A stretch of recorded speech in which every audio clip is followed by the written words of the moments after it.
Any wild animal in the forest, the instinct that drives it tells it how to promote its own existence, how to survive. That's really what it's doing. That's why they're flying south when it gets too cold, so they won't freeze. That's why they know how to swim upstream, or how to hibernate and when, and how to build holes or caves or colonies, whatever, all so incredibly complex, or chambers and hives, incredibly perfect and complex.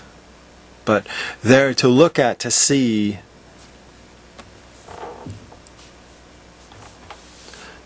that the instinct, that voice of instinct they listen to, is there to allow them to promote their own existence. That's what it's doing in the end, and all the time.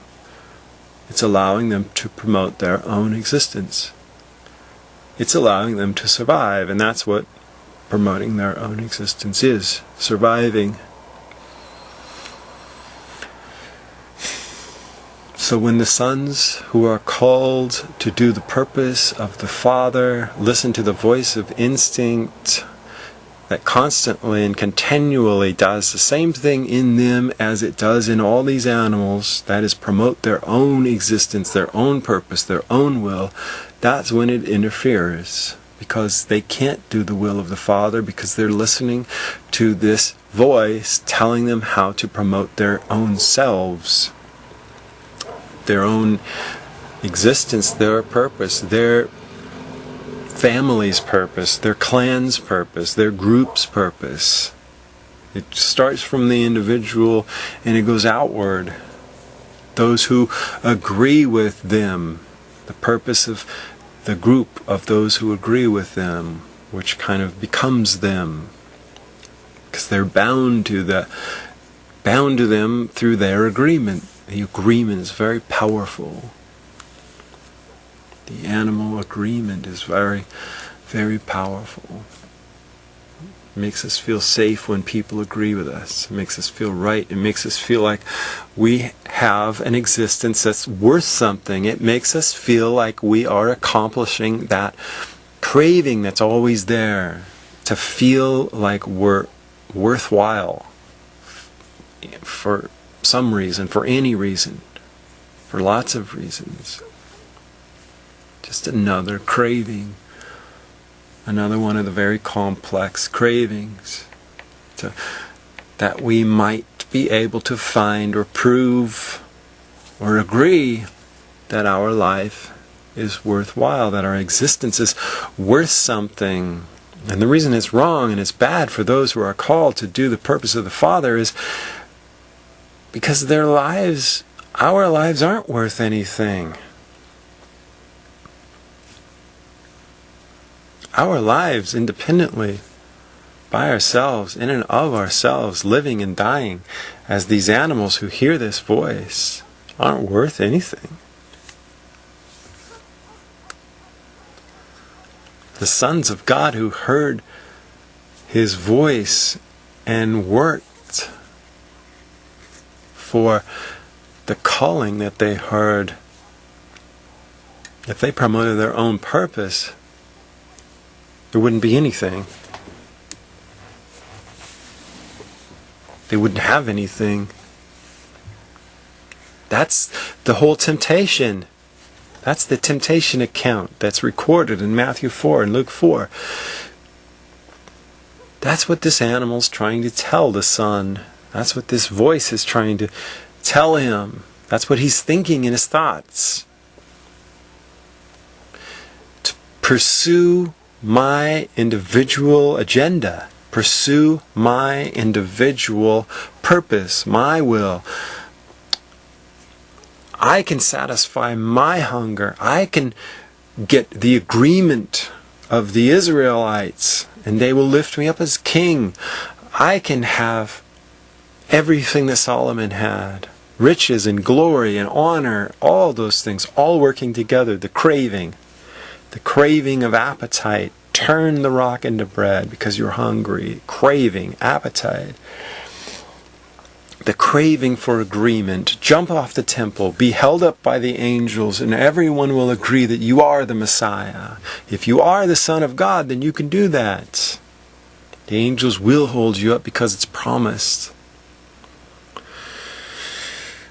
Worship me, the animal, speaking to you, telling you can have everything that Solomon had and more. You can be the son of David that Nathan was telling David about.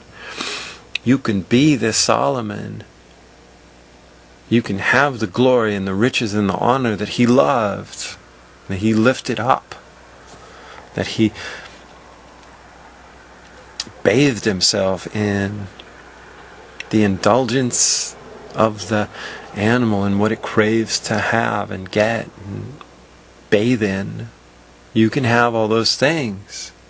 Those were all the temptation accounts. It has to do with the cravings. It has to do with the animal cravings. It has to do with the instinct. Instinct to get and have and hold and maintain for my own self, for my own purpose, for my own will.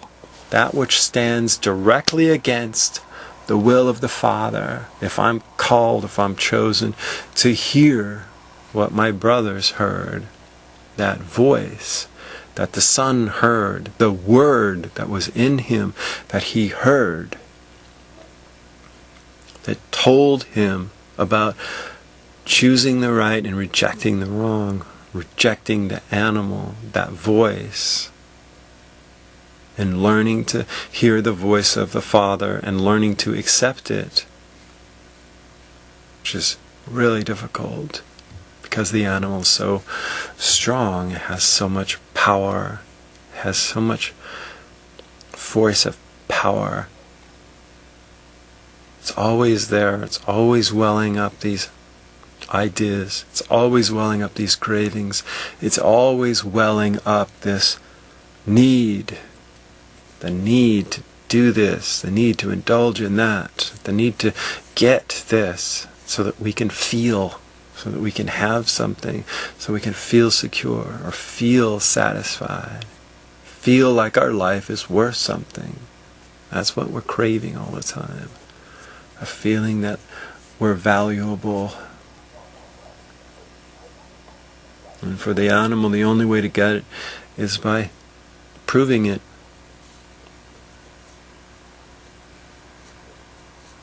By proving it, by getting what the animal tells us we need to have.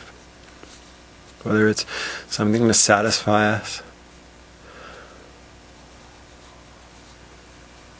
in a physical sense, hunger, or something to satisfy us in an emotional sense, agreement from other animals, other humans, and say you're right, you're better, your life is worth something. Whether it's something to make us feel safe and secure, like money and riches and wealth, which gets more agreement from the animals because there's honor attached to that, and honorability and respectability and goodness and accolades from the other animals. Whether any of that, it's always there, it's always doing the same thing, it's always talking the same way. It's incessant, doesn't go away, and it certainly is not just going away.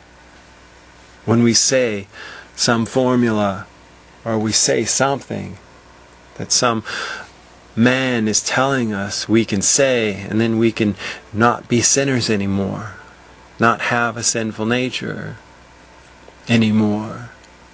Something that we can just divorce ourselves from by saying some phrases. No, it's there. That's why Jesus was struggling with not knowing and struggling with doubt all the way until the end. Struggling with doing his own will all the way to the garden. Struggling with not being able to trust the Father. With having to do that and it being an issue all the way to the end. And struggling with trusting the Father and not trusting the Father even right before he died. Even on the pole, wondering why God left him.